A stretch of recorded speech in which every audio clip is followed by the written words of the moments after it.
સવારમાં સીતાજીની સામે જોયું તો સીતાજીની આંખમાં આંસુ છે. આજ સુબહ સુબહ આંસુ જોઈને સરકારે પૂછ્યું, વૈદેહી આજ કેમ આંસુ? બોલે, પ્રભુ મને એક સ્વપ્ન આવ્યું. દેવી, સ્વપ્ન આવે એમાં રડવાનું હોય? બોલે, પ્રભુ સ્વપ્નમાં એવું દેખાયું કે ભરત ભૈયા આવે છે. જાનકી બહુ સરસ વાત કરી. રામ બહુ રાજી થઈ ગયા. भरत आवे छे? बोले हाँ, कितनी खुशी की बात है. बोले महाराज मैं जोयु स्वप्न में अपनी त्रणेय माताओं पण साथे छे. और खुशी की बात. बोले प्रभु माराथी बोलाते नहीं पण एक दुख थाय. शुं? मैं स्वप्न में जोयु अपनी माताओं पण साथे छे पण माताओना स्वरूप कंईक जुदी रीतना छे. મને બીક લાગે છે. માતાઓના સ્વરૂપો આવા કેમ? અવધમાં બધા કુશળ તો હશે ના. ભગવાન રામજી સીતાના સ્વપ્નની વાત સાંભળી થોડું દુઃખ અનુભવે છે. ભગવાન રામજીએ પોતાની વેદના થોડી વ્યક્ત પણ કરી દીધી. લખન સપન યહ નીક ન હોય. લક્ષ્મણ આ સ્વપ્ન કઈ સારા સમાચાર નહીં આપે. પણ રામજીને થયું હું જો ઉદાસ થઈ જઈશ ના તો અમારા પડછાયા જેવા બંને ઉદાસ થઈ જશે. એટલે એકદમ વાત ફેરવી નાખી. સીતા સ્વપ્નની ઘટના ઉપર બહુ પહેલું ન કરાય. આમ વાત કરી એકદમ ત્રણેય જણ મહાત્માઓનું સન્માન કરવા માટે ચિત્રકૂટના પટાંગણમાં સન્માની સુરત મુનિ બંધ બેઠે ઉત્તર દિશી દેખાત ભય સન્માની સુર મુનિ બંધી બેઠે ઉત્તર દિશી દેખાત ભય નભ ધૂરી खग मृग भूरी भागे विकल प्रभु आश्रम गए नभ धूरी खग मृग भूरी भागे विकल प्रभु आश्रम गए सन्मानी सुर मुनि बंदी बैठे उतर दिशि दे खत भय. રોજના નિયમ પ્રમાણે સાધુ સંતો દેવતાઓનું સન્માન કરી ભગવાન બેઠા છે. ઉત્તર દિશામાં જોવા લાગ્યા. આકાશ ધૂળ ધૂસરિત થયું છે. પશુ પંખીઓ ભાગતા ભાગતા આશ્રમમાં સંતાવા લાગ્યા છે. વનની અંદર થોડોક વિકળાટ જાણ્યો. ભગવાન રામજીને ચિંતા થઈ કે મારા જંગલની અંદર આટલી બધી વિકળતા કેમ? કોઈ શિકાર કરવા નીકળ્યું શું? અગ્નિ લાગ્યો જંગલમાં શું? ભગવાન રામ આટલી બધી વિકળતા શાની છે એ તપાસવા માટે ગોસ્વામીજી કહે વેદિકા ઉપર ઉભા થયા. તુલસી ઉઠે અવલોકે કારણ કાગ ચિત સચ કિત રહે.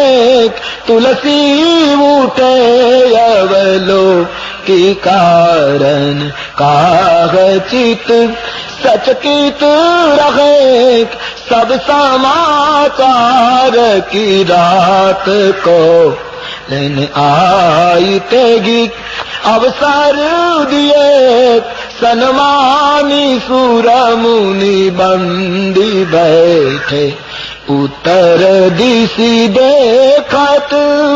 તુલસી ઉઠે અવલોક કારણ કારણ જોવા માટે સરકાર ઉભા થયા. શું છે શું છે?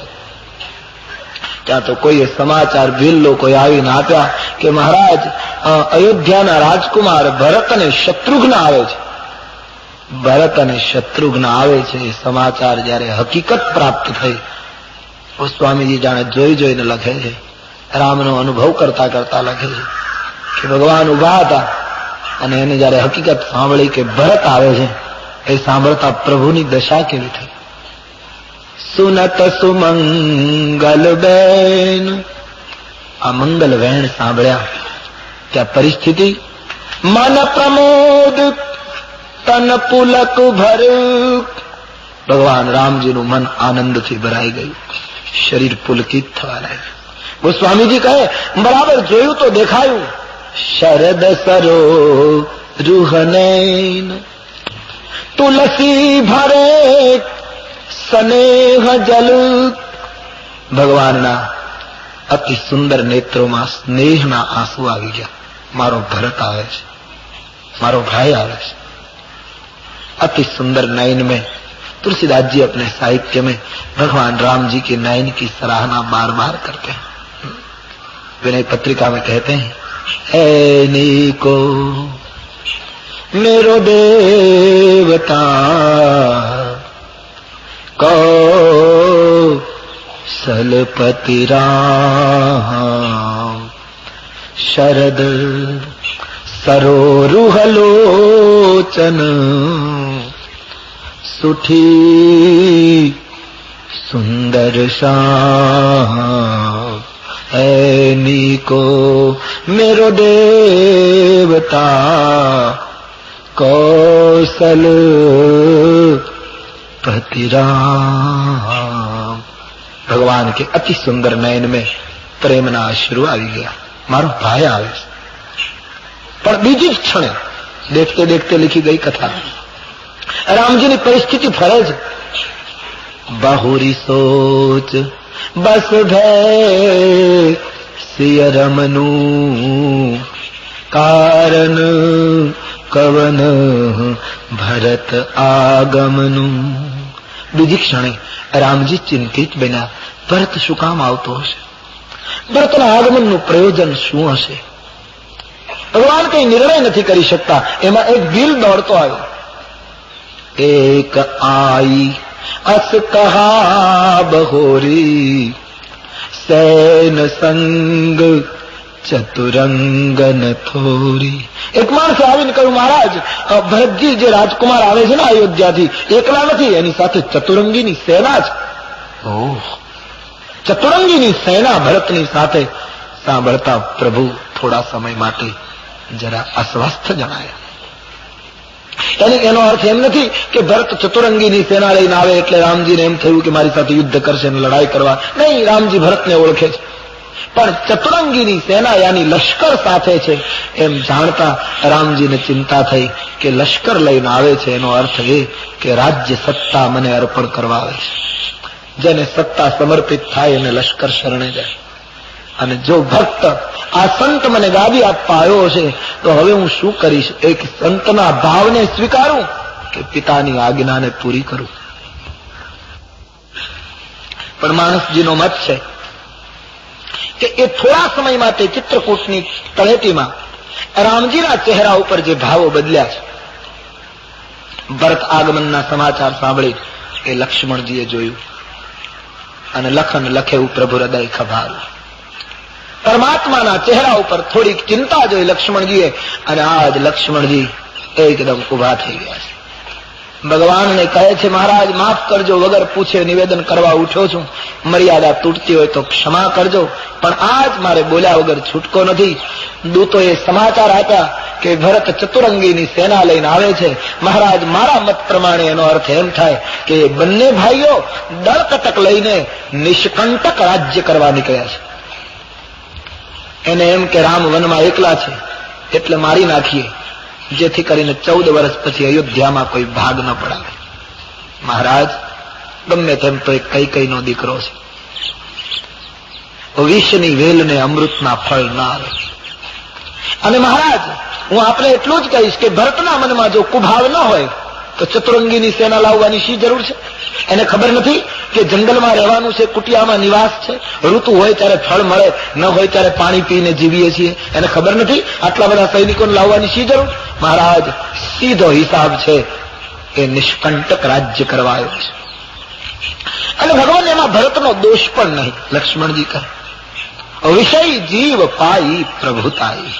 પ્રભુ વિષય જીવને પ્રભુતા મળે પછી એને અહમ આવ્યા વગર રહે નહીં। જગતમાં જેટલા જેટલાને સત્તા અને પ્રતિષ્ઠા મળી છે, પદ મળ્યા છે, એ બધા ઘમંડી બન્યા છે। શશી ગુરુ તીય ગામી નહુષ ચડેવ ભૂમિ સૂર્યાન લોક બેદ તે વિમુખ ભા અધમકો બેણુ સમાન। જેટલા જેટલાને મહાનતા મળી એ બધા ભાન ભૂલ્યા છે। ભરત અંતે તો માણસ છે ને। આજ રાજપદ પ્રાપ્ત થતા ધર્મની મર્યાદા છોડીને બંને ભાઈઓ આવ્યા છે, આપને એકલા જાણીને આવ્યા છે। પણ મહારાજાને ખબર નથી કે સુમિત્રાનો પુત્ર લક્ષ્મણ સાથે છે। પ્રભુ અત્યાર સુધી મેં મારા સ્વભાવને દબાવી રાખ્યો છે, અંતે આપણે પણ ક્ષત્રિય છીએ, હાથમાં ધનુષ્ય બાણ છે, ક્યાં સુધી સહન કરવાનું? અયોધ્યામાં તો સુખ ન લેવા દીધું, આ જંગલમાં નિરાત નથી લેવા દેવી। મહારાજ માફ કરજો, આજ હું વધારે પડતું બોલું તો ક્ષમા કરજો, પણ આજ રામ સેવક જસ લેવું અને ભરત અહીં સમર શિખાવન દે. આજ રામના સેવક તરીકે હું યશ પ્રાપ્ત કરીશ. ભરતને રણાંગણમાં શિખામણ આપી દઈશ. એની સાથે આવેલા માણસોને જેમ નાના નાના પેતરને બાજ પંખી ચૂંથી નાખે એમ ચૂંથી નાખીશ. અને ભરતને શત્રુઘ્નને રણ મેદાનમાં જેમ હાથીના મસ્તકને સિંહ ચીરી નાખે એમ ચીરીને ફેંકી દઈશ. રામનો સેવક છું. આપણા હાથમાં ધનુષ બાણ છે મહારાજ, હું છોડીશ નહીં. આમ કહીને રામજીના ચરણમાં વંદન કરતા લક્ષ્મણજી એકદમ વીર રસમાં તરબોળ થઈ ગયા. બાબાજીએ લખ્યું, મન હું વીર રસ સોવત જાગા. સુતેલો વીર રસ જાણે જાગ્યો, શરીર કાંપવા લાગ્યું. હું ભરતને નહીં છોડું. આપણા ઉપર ઓછું નથી કર્યું મહારાજ. સત્તા જેને મળવી હોય એને મુબારક, પણ નિરાત અહીંયા નથી લેવા દેવી મહારાજ. ભરત ઉપર મને કોઈ ગુસ્સો છે અથવા તો કોઈ કુભાવ છે એટલા માટે નહીં, પણ રાજ્ય મુબારક કરી દીધું અને જંગલમાં ઉદાસીન બનીને રહીએ છીએ તો અહીંયા શાંતિ નહીં લેવા દેવાની. મહારાજ બીજી ચિંતા નથી, હું આપને કહી શકતો નથી, પણ તમે અને મારી માં જયારે કંદમૂળ ફળ ખાવ છો ત્યારે એ દ્રશ્યો મારાથી જોવાતા નથી. ક્યાં સુધી સહન કરું? લક્ષ્મણજી રોષમાં કાપવા માંડ્યા છે. નયન લાલ હો ગયે. બાબાજીએ લખ્યું છે, તે જાગો ભય મગન ગગન ભય બાની, લખન બાહુબલ વિપુલ બખાની. લખન બાહુબલ વિપુલ. જગત આખું જાણે મગન થઈ ગયું. આકાશના દેવતાઓ એકદમ સ્તબ્ધ થઈ ગયા. લક્ષ્મણજીના બાહુબલને બિરદાવતા આકાશમાંથી આકાશવાણી. ધન્ય હો લક્ષ્મણ, ધન્ય હો. આપની વીરતા, આપનું શૌર્ય મહારાજ કોણ વર્ણવી શકે? પણ હે લક્ષ્મણજી, જરા શાંત રહો. આપ જે બોલી રહ્યા છો એ બરાબર નથી, કારણ કે ભરતજી સંઘર્ષ કરવા નથી આવતા, શરણાગતિ સ્વીકારવા આવે છે. સહસા કરી પાછે પછતાવી, કહી બેદ બુધ તે બુધ નામ. ઉતાવળમાં પગલું ભરે, પાછળથી પસ્તાવો કરે, એને વિદ્વાન કહેતા નથી. માત્ર હે લક્ષ્મણજી શાંત રહો. આપની ભુજાનું બળ અને આપની વીરતાને કોણ બિરદાવી શકે? ભરત મહારાજ શરણાગતિ લેવા આવે છે. આમ દેવતાઓએ લક્ષ્મણજીને પરિસ્થિતિ સમજાવી કે હકીકત શું છે. આકાશવાણીનો એ મીઠો ઠપકો સાંભળતા લક્ષ્મણજી ચૂપ થઈ ગયા. આટલું બધું બોલી ગયા ને પછી આકાશવાણી એને કહ્યું કે તમે રોષ કરો છો એ બરાબર નથી. ભરત માટે તમે ગેરસમજ કરી રહ્યા છો. આ જયારે ઠપકો મળ્યો ત્યારે લક્ષ્મણજી ચૂપ થઈ ગયા. અમારે માનસકાર બહુ સ્પષ્ટતા નથી કરતા, પણ સંતો કહે છે એ વખતે લક્ષ્મણજીની આંખમાં આંસુ આવી ગયા.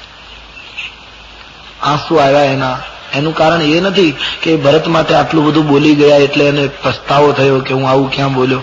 અને આંસુ આવ્યા એનું કારણ એ પણ નથી કે દેવતાઓએ ઠપકો આપ્યો એટલે એમને સહેજ તેજોવત થયો, યાની થોડુંક લાગી આવ્યું, એ કારણ નથી. પણ સંતો કહે ભરતજીની લક્ષ્મણજીની આંખમાં આંસુ આવ્યા એના બે કારણો.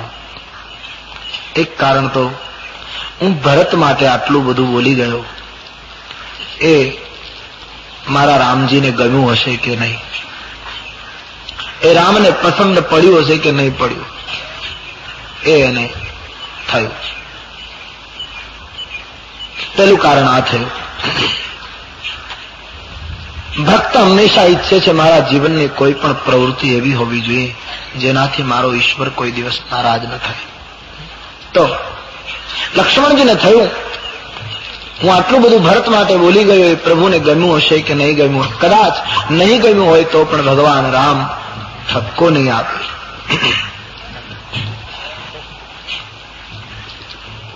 એટલે લક્ષ્મણજીને એક દુઃખ થયું છે કે હું આવું બોલી ગયો ભરત માટે, પ્રભુને ગમ્યું હશે કે નહીં ગમ્યું હોય, એક કારણ.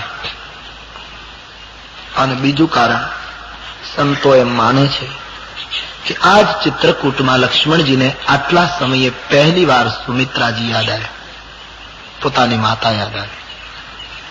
લક્ષ્મણજીને થયું જયારે હું વનમાં આવવા મા પાસે રજા લેવા ગયો ત્યારે મારી જનેતાએ એમ કહ્યું હતું રાગ રોષ ઈર્ષા મદ મોહ. બેટા રાગ રોષ ઈર્ષા મદ અને મોહને આધીન સ્વપ્નમાં પણ થઈશ નહીં. આજ મારા મનમાં રોષ કેમ આવી ગયો? આનું એક દુઃખ થયું लक्ष्मण जी ने, इसलिए वो रो रहे शायद. प्रभुना चरण में बेसी गया. લક્ષ્મણજીના નેત્રના આંસુ જોઈ રામજીને ગયું નહીં. રામ માટે બડી વિકટ પરિસ્થિતિ. કારણ કે એક તો ભરતને મારી નાખું એમ લક્ષ્મણજી બોલ્યા, એ રામજીથી જરાય સહન નથી થયું. અને બોલ્યો લક્ષ્મણ એટલે ઠપકો આપતા જીવ ચાલતો નથી. લક્ષ્મણને ઠપકો કેમ આપવો? લક્ષ્મણના મસ્તક ઉપર હાથ મૂકી રામજીએ જે ઠપકો આપ્યો છે એની પદ્ધતિ બહુ સુંદર છે. લખન, હા, ઉદાસ ન થઈશ ભાઈ. એક વાત કહું. શું? આજે તું બોલ્યો ને એ બહુ સરસ બોલ્યો. અહીંથી રામે શરૂઆત કરી. લક્ષ્મણજીનો અડધો બોજ પહેલા વાક્યમાં ઉતારી નાખ્યો.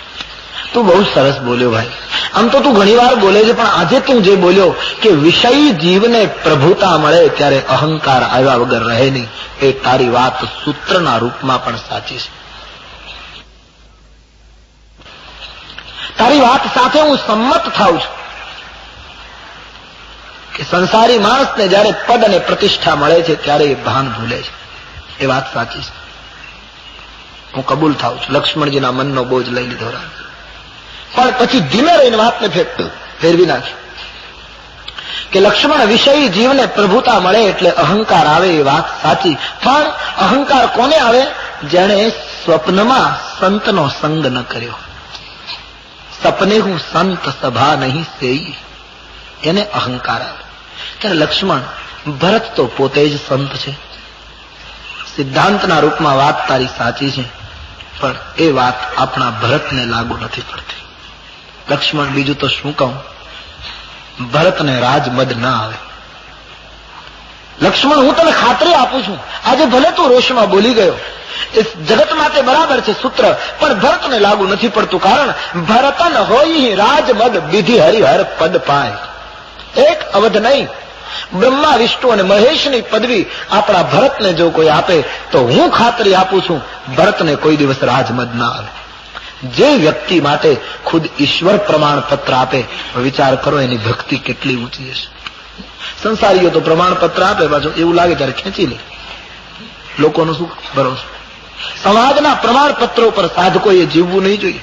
કોઈ મને તમને અથવા તો કોઈ પણ વ્યક્તિને ધાર્મિક કહે કે તમે ખૂબ ખૂબ આમ કરો છો, એવું એથી જરા પણ બહુ સાવધાન રહેજો. સંસારીઓના પ્રમાણપત્રો ઉપર નક્કી ન કરાય.